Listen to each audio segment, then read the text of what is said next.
You create an environment where young people feel safe to express themselves however they want to, with no restrictions. When they go out into the community to venture out, to fulfill some of their dreams that they may have. But also being able to address the baggages that you might have internally and the baggage that might be put on you because of society, because of systemic issues. And by the end of that, they're going to feel and experience like, wow, I was justified in who I was. I'm authentic in my being, and these people accepted me. And on top of that, I got support from my peers. Because nowadays, especially, adults, we don't even do it.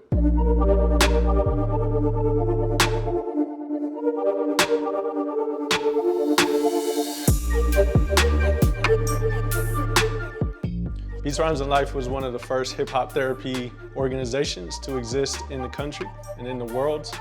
We initially started off with the goal of reducing stigma for youth of color, and in particular, Black males seeking therapeutic services. In the world of therapy, it's oftentimes a very sterile environment. It's based on pathology. It's based on something is wrong with you. It's a deficit perspective. So that alone is dehumanizing. We knew early on that the traditional forms of therapy were not going to be applicable to the youth populations that we worked with. My co-founder and I, we thought, let's just kind of take the formula from the studio and our experience, and let's apply that to the work that we're doing with these young people.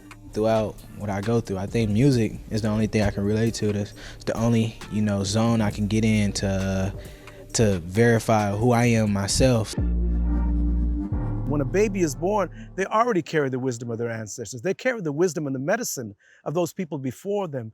And what this society has done historically, and what continually does, even in schools and in education, is to try and cut us off from that medicine, to cut us off from those teachings.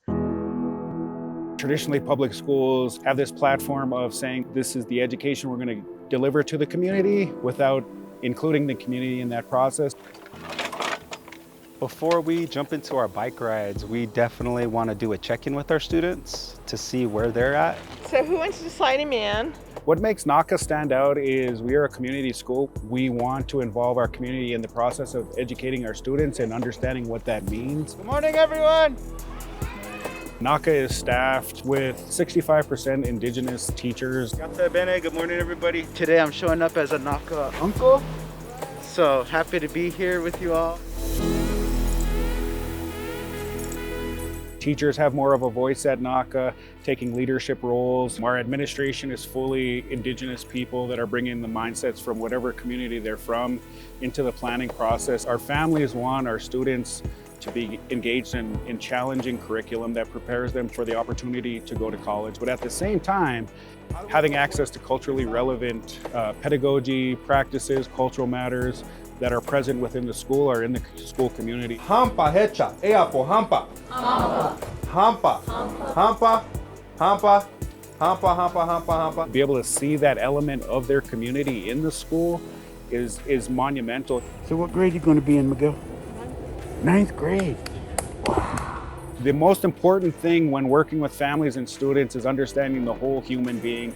And that's a big part of the process in our communities. The most effective way to create safe and supportive spaces for boys and young men of color is, first of all, to listen. Just listen. What do you need? And genuinely. So if a young person comes in and says, I'm good, but they're giving you all the cues and all the nonverbal signs that they're not good, if you just accept that plainly and blankly as like, all right, Rob is good, I'm gonna leave him alone, why would I ever then wanna connect with you? Why would I ever wanna build a relationship with you?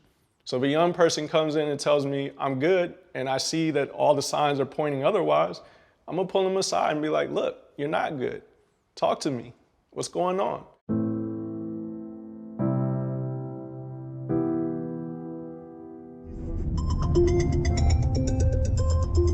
Hey, what's up? I'm on the way. What's gonna happen today? We'll do the check-in, we'll explain the OJO, and then we'll start helping the youngsters how to make them. Oh, okay. So currently the National Compadres Network is a training institute that focuses on trauma-informed and healing center services in communities all over the nation. All circles within NCN are really, they disrupt dehumanization on so many different levels. I think for me, I will share personally that my dehumanization came in the form of immigration. Hola, buenos días. In those circles, I was able to really uncover those scars that I carry and say, how can I start the healing process for myself, for my family, and my community? If you can help me set up all the yarn. Oh, we had it now. As a collective, we come with the agreements of what do we need present within the circle for us to be able to be there in a safe way, and what do we need absent? What do we want to leave outside, and what do we not want to deal with? And it's 100% every participant's input as much as it is their circle keepers. So when we gather in a circle, nobody's above, no one's below. That circle belongs to everybody equally. Normally when we do circle, we always have a talking staff. It allows me to stay grounded. So every time that we gather in circle, we're always talking about palabra and the 4 principles of palabra. Mi padre es brasileño.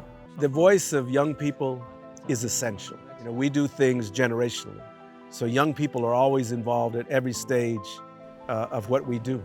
They will be sitting in this seat. They will become the next leaders, and we have that. So today we got an opportunity to create what we call an ojo de Dios, which translates to a God's eye. All the way until maybe about 1 or 2 inches from the end. The young folks are included in all aspects of decision making when it comes to the circle. There we go. And then you're gonna do that same process here, here, and then here. We lift up their voice as much as anybody else's voice in all decision making. You wanna cut it right here? So how do I make sure that I compensate them for their time? For sitting in circle, can they get units of credit towards graduation? While sitting in circle, can they knock off some of the community service that they need for probation? While sitting in circle, can we provide them with stipends for their time and for completing their commitment to us? So all of that is part of the youth voice saying, this is what I need at my healing journey right now, my academic journey, my personal journey, and my journey within the community. Every second week of the month, our artist department, which is comprised of young people that have come up through our program, they have a meeting with our executive team. And the reason why is because we want to create a seat at the table and an opportunity for them to express their ideas and their innovation. The more we listen to young people's ideas and we incorporate that as a general direction of what the organization wants to move in, then we've been successful. It all begins with relationships. How our school community reflects the communities in which our students come from. A lot of those relationships allow us to have conversations of how our families envision the school environment, what those goals are that they have of us, and us being able to utilize that in our planning processes. Forward Promise has given me language around dehumanization and understanding from a more macro lens what that actually looks like in practice, how it shows up in the field of therapy, how it shows up in academic settings.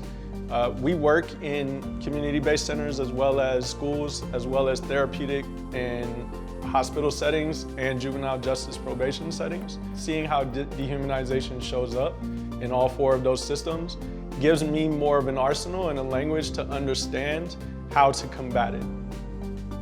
Forward Promise was a support system that also recognized that all of us had medicine and teachings to give. They supported us in a way that allowed us to do what our ancestors wanted us to do. It allowed us and recognized that the evidence was our spirit, the evidence was our history, the evidence was our culture, and gave us the liberty to develop and grow those things that we've always felt we needed so that we could then engender those in young people and they can grow further on across the nation and across the world.